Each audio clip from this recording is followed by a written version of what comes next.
महत्वाचं नाही, पण लोकशाही महत्वाची आहे. दादा काल आपण MIDCचं जॅकेट घालून आला होता, आज MPSCचं घालून आलाय, काय नेमकी मागणी त्या अनुषंगाने? आम्ही 800 किलोमीटर युवा संघर्ष यात्रेमध्ये चालल्यानंतर आमच्या सगळ्यांवर शेवटच्या दिवशी लाठीचार्ज झाला. आम्ही युवांचेच प्रश्न घेऊन चाललो होतो आणि लाठीचार्ज झाल्यानंतर बराच काळ गेल्यानंतर आदरणीय मुख्यमंत्री साहेबांनी आम्हाला वेळ दिला. वेळ दिल्यानंतर त्यांना जेव्हा भेटलो त्यात अनेक मागण्या होत्या. त्यात एक मागणी ही पेपर फुटीच्या कायद्याबद्दल होती. आमचं सगळ्यांचं मत होतं की जो कायदा इतर राज्यामध्ये आहे, त्याच्यामध्ये राजस्थान असेल, तसंच जिथं उत्तराखंड म्हणजे बीजेपीचं सरकार आहे, तर तिथं तुम्ही जाऊन लगेच त्याचा अभ्यास करून, जसं शक्ती कायद्याला आंध्राला जाऊन अनिल देशमुख साहेब आणि कमिटीने 15 दिवसामध्ये शक्ती कायदा आणला, तसं तुम्ही पेपर फुटीच्या बद्दल सुद्धा उशीर न करता, नाहीतर नुसती म्हणतो ना आपण की एक मेकअप केल्यासारखं की आम्ही 3 महिन्यात रिपोर्ट करू, अभ्यास करू, कारण का भाजपच्या नेत्यांचा अभ्यास कधीच संपत नाही, तो कंटिन्यूस राहतो. आमची विनंती होती की डायरेक्ट तुम्ही कायद्याचा अभ्यास करा, कडक कायदा आणा आणि हे जे काही 3-4 महिन्यात तुम्ही करू नका. काल त्यांनी कुठेतरी वेळखाऊपणा केलाय. खरं तर मुख्यमंत्री साहेबांनी सांगितलं होतं की लगेचच आम्ही काहीतरी कारवाई करू.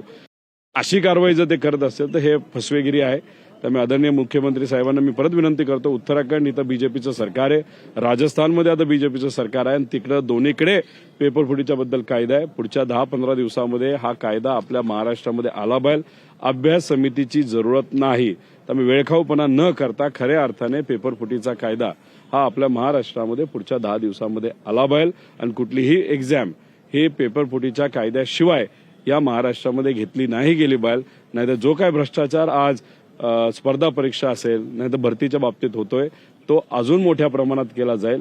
त्यामुळे लवकरात लवकर पुढच्या 10 दिवसामध्ये कुठेही टाइमपास न करता हा कायदा आपल्या महाराष्ट्रामध्ये आणला गेला पाहिजे. याच्यासाठीच आणि MPSC आणि स्पर्धा परीक्षेचे मुद्दे हे कुठेतरी फोकसमध्ये यावेत, यासाठी तुम्ही म्हणलं तसं हे जॅकेट मी घातलेलं आहे. युवांच्या प्रश्नांना घेऊन तुम्ही नागपूरपर्यंत आलात. तुमचे जे प्रश्न होते त्यालाच उजारा मिळेल अशा पद्धतीचं वक्तव्य काल विधान परिषदेमध्ये सुरेश धस यांना केलं. बीडमध्ये जी दंगल झाली, जी जाळपोळ झाली होती, त्याच्यामध्ये 18 ते 21 या वयोगटातील मुलांचा समावेश होता. त्यामध्ये प्रामुख्यानं पोलीस भरतीमध्ये अपयश आलेली मुलं आणि क्लासेससाठी बीडमध्ये असणारी मुलं, या सर्वांना एकत्रित तुम्ही ही जाळपोळ केली, घरं फोडली, असं त्यांचं म्हणणं होतं. असं मला वाटत नाही. त्याच्यामध्ये काही प्रोफेशनल गुंड होते, कारण का त्यांच्याकडे पेट्रोल बॉम्ब होता, फॉस्फरस बॉम्ब होता. एक विशिष्ट पद्धतीने ते सर्व ऑर्गनाईज झाले होते. त्यांनी घराला एक वेगळा नंबर दिला होता. खरं तर ह्याच्यावर ह्याच्यावर आपले संदीप भैया बोलणार आहेत आज आणि ते नक्कीच स्पष्टीकरण देतील.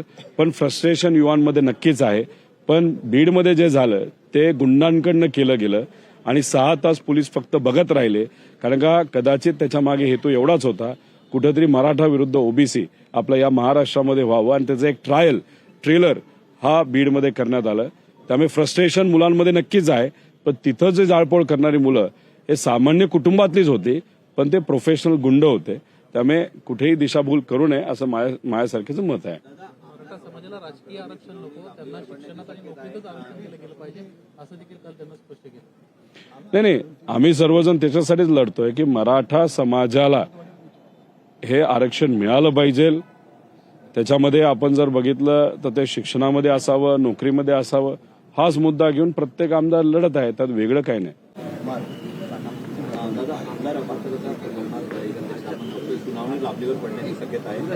निकाल सुप्रीम कोर्टात धाव घेतली आहे विधानसभा अध्यक्षांनी आणि 21 जानेवारीपर्यंतची वेळ मागून घेतली. काय तारीख पे तारीख होणार, तोपर्यंत लोकसभेचं इलेक्शन होऊन जाणार, विधानसभेचं इलेक्शन येणार आणि विषय संपून जाणार. त्यामुळे वेळखाऊपणा चाललेला आहे.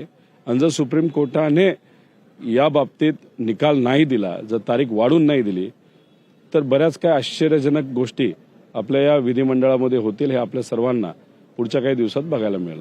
पार्टी सारथी त्याचबरोबर आता ब्राह्मण समाजाला दिलासा देणारी गोष्ट सरकारने काल केलेली आहे, ती म्हणजे नवीन एक महाविकास मंडळ त्यांनी स्थापन केलेलं आहे. तसंच आता या महाविकास मंडळाकडे परशुराम महाविकास मंडळाची स्थापना काल मुख्यमंत्र्यांनी घोषणा केली. खरं तर अमृत अशी संस्था होती आणि अमृत संस्थेलाच ताकद दिली असती तर हा विषय संपला असता.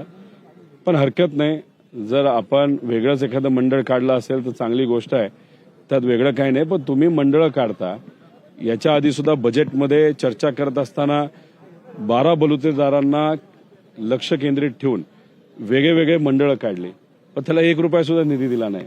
भाषण करण्यासाठी तुम्ही मंडळं काढता का राजकीय पुनर्वसन तुमच्या काही आमदारांचं व्हावं त्यासाठी मंडळं काढता, का सामान्य लोकांना मदत व्हावी यासाठी मंडळं काढता? हे कुठंतरी विचार करण्याची गोष्ट आहे. आमचं मत आहे की सामान्य लोकांना फायदा व्हावा. पण इथं होतं असं, भाषण सुंदर होतं, मंडळं काढली जातात, ₹1 सुद्धा तिथं दिला जात नाही, फक्त राजकीय पुनर्वसन केलं जातं. त्या आमदाराला असं वाटतं की अरे वा, मला मंडळ दिलं. अरे पण पैसेच नसतील तर गरिबाची मदत तुम्ही कशी करणार आहात? त्यामुळे कसं आहे, बीजेपीची ती खासियत आहे, आपलं गोल गोल भाषण करायचं, गुंडाळत ठेवायचं, खोटेपणा पुढे आणायचा आणि कुठेही मदत करायची नाही. धनगर समाजाच्या बाबतीत तेच झालं. मेंढपाळ समाजाला आम्ही हे देऊ ते देऊ, मोठी योजना आखली गेली, निधी एवढ्या मोठ्या प्रमाणात देऊ, पण ₹1 निधी त्याच्यामध्ये दिला नाही. आणि कुठेही सामान्य धनगर समाजाच्या एखाद्या युवाला नाही तर मेंढपाळाला मदत तिथं झाली नाही. त्यामुळे भाजपची ती खासियत आहे की फक्त भाषण करण्यासाठी काही मुद्दे घ्यायचे, पण खऱ्या अर्थाने सामान्य लोकांना मदत करायची नाही. राम शिंदेना तुम्ही 3 वाजतापर्यंतची मुदत दिली होती चर्चेसाठी यावं, त्यांनी आव्हान स्वीकारलेलं दिसत नाहीये. ते कसे स्वीकारणार? खोटेपणा उघडकीस आल्यानंतर तशी त्यांची अडचण झालीच आहे. अजून अडचण तेवढं तरी त्यांच्यात छानपण आहे. नसतं तर ते आले असते आणि मग परत तोंडावर एकदा पडले असते. कसं आहे, त्यांना फक्त स्वतःचं राजकीय अस्तित्व जपायचंय, पण ते विसरून गेले. स्वतःचं राजकीय अस्तित्व जपण्यासाठी सामान्य लोकांचं नुकसान मतदारसंघाचं ते करतायत, ज्याच्यामध्ये युवा असतील, त्याच्याबरोबर छोटे मोठे व्यावसायिक असतील, मजूर असतील, या सगळ्यांना खूप मोठं नुकसान गेल्या 1.5 वर्षामध्ये राम शिंदेच्या राजकीय भूमिकेमुळे झालेलं आहे. MIDC आली असती तर आतापर्यंत अनेक लोकांना कामं सुद्धा मिळाली असती, पण कदाचित त्यांना ते विजन नसल्यामुळे ते काही कळलेलं दिसत नाही. धनगर सन्मान केला जातो का MIDC संदर्भात? कारण उदय सामंत वेगळं सांगतायत, तुम्ही वेगळं सांगतायत. नेमकं उदय सामंत साहेबांना मी काल भेटलो, संभ्रम कुठलाच नाही. त्यांच्यावर नक्कीच प्रेशर आहे आणि प्रेशर असं आहे की रोहित पवारांना क्रेडिट हे मिळालं नाही पाहिजे आणि त्यामुळे मग वेगळ्या गोष्टी पुढे आणल्या जात आहेत.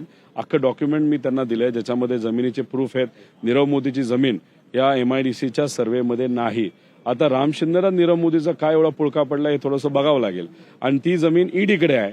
आता जाऊन तुम्ही ईडीशी बोला, चर्चा करा. आम्ही तर जाऊ शकत नाही, ईडी आमच्याकडे येत असते, आम्ही ईडीकडे जात नसतो. आणि राहिला प्रश्न दुसरा की ज्याच्यात ग्रामपंचायतचा विषय, ग्रामपंचायतनी सांगितलंय घरं वगळा, बागायत क्षेत्र वगळा, बाकी काय हरकत नाही. मग तुम्ही काय एवढं नकारात्मक आहात? तुम्ही जर नकारात्मक भूमिका घेऊन तिथं असणाऱ्या गरीबाच्या पोरांवर अन्याय करत असाल, त्याचा विरोध मी करणार. राम शिंदे तेवढी विजन नाही, त्यामुळे ते त्यांच्या परीने लढत राहतील, आम्ही लोकांच्या वतीने लढत राहू.